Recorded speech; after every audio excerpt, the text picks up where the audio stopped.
It's been 9 weeks since we started the solo entrepreneurial journey. Honestly, it's a crazy amount of time. I almost can't believe it. But these past couple of weeks, we've been able to launch our first platform, which is Lnklist. The link is in the description if you'd like to learn more. However, we are not here for this one. If you are here for the first time, I'd like to say hello. This channel is dedicated towards building as many products as we can in a short amount of time, so I can learn as much from launching them. It is on to the next one, and I have to say, I'm very excited for this next one. The name of it, Project Inference. The idea of Project Inference was born out of the sense that habit trackers simply do not work as well as they could.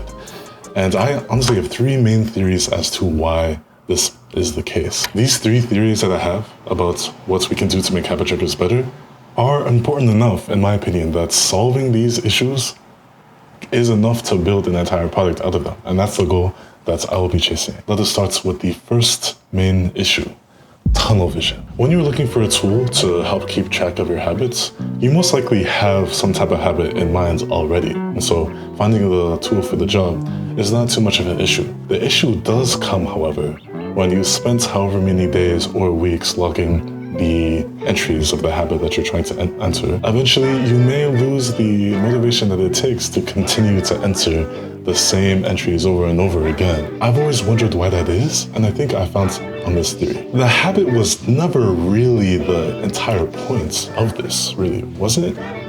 If anything, a habit is simply a path or methodology to achieve a goal. You were never really tracking the habit for the habit's sake. You started the habits because it would fit into a larger goal that you were trying to achieve. And that larger goal is the thing that you care about for sure. However, the methodology that you are using to track that habit and to achieve said goal as a result, at least in theory, it is assuming that as long as you track the habit and as long as you do it well, that the goal will be achieved. And I don't believe that that's necessarily true. I believe that there's a lot more data and a lot more context that surrounds the habit that you're trying to track. And the tools today don't necessarily allow you to do that. Without a real way to map the relationship between the habit that you are providing and the goal that is actually that you care about, the app kind of just loses its meaning at that point. How do we solve this? Why is it that habit trackers don't necessarily map out the relationship between the habit and the goal as well as they could? Well, honestly, when you start thinking about it, you realize it's kind of hard, no? It's not easy to do in a quantifiable way. Yes, you can do it in a qualitative way. You could keep journals and whatnot, and people do, and that works. But if you're looking for a data-driven situation, is tough. And that's why I believe that most habit trackers out there are content with having a tracker for daily tasks and then having the pretty graphs to show that you are able to do the daily tasks. What if we're actually trying to build something concrete that seriously solves or helps you solve your own problems and reach your own goals end to end? If that's the case, we need a way to visualize and represent all of the data that I mentioned about earlier, all of the relationships between the data as well. That leads me to my second point. If the first one was tunnel vision, the next one is the flexibility and immersion inside this app.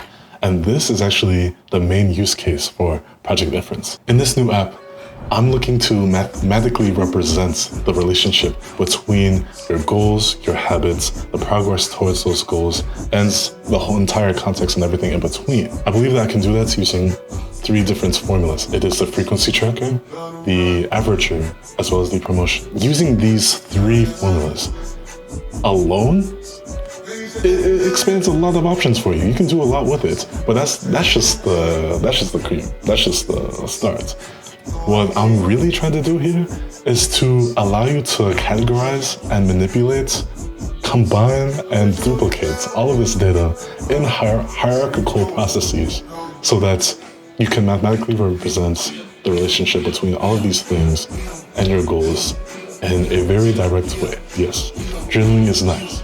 Qualitative data is nice. But if you want cold, hard numbers that can help you understand and see and measure how you're doing, and you want numbers that go beyond if you're able to do a certain thing every day, this is the way to do it. I believe this is the way to do it, and I'm excited to see if I can prove this theory. We've talked about tunnel vision. We've talked about how habit trackers habits, and we've talked about what we can do to expand our horizons. But there's still one last thing that I believe that can propel habit trackers into something that you can engage in every day and feel happy about, and that is community. Community is extremely important when it comes to motivation. Instead of us all working on our individual silos and individual goals, as America would have us do, I think it's really important that we bring back community in the goals that we were trying to attract. And honestly, from what I've seen, not a lot of tools out there specific to habit tracking or goal tracking do that. There is one app actually that does that pretty well somehow. It is the infamous Bird. Everybody knows them. They apparently do it pretty well. And look, I cannot say too much about Duolingo's ability to actually help you learn a language. There's some controversy around that, I understand.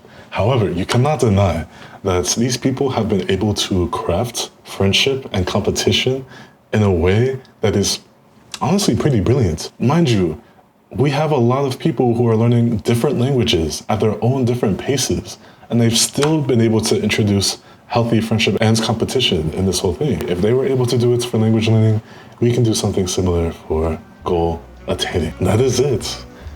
These are my theories as to why habit trackers might not work for you, what they are lacking, and how we can build something that can truly integrate in your life and can be a companion on your path to achieve and maintain the goals that you want to keep. If you are interested in this type of thing, I actually have a Notion form that is a preliminary investigation into how other people are interacting with the goal tracking and habit tracking apps. If you'd like to get involved, please fill it out. It's literally like a 2-minute survey, and the responses that you give will heavily influence the way that I design and develop the app. And so, please, if you like, do the thing. The link will be in the bio. The next few videos will be more of what I've done before. We'll be working on the product. You'll be able to see my methodology in doing this and my path of doing this, and it'll be great. We'll have a very good time. That is where I leave you. I shall see you all later. Thank you so much for coming through. I appreciate y'all. Have fun. Then why buy, get a bitch like Yeern. I'm a drop top nigga, the sun won't burn when it lit like what, but the stripes ain't earned. I'ma get it right now, I ain't waiting no turn.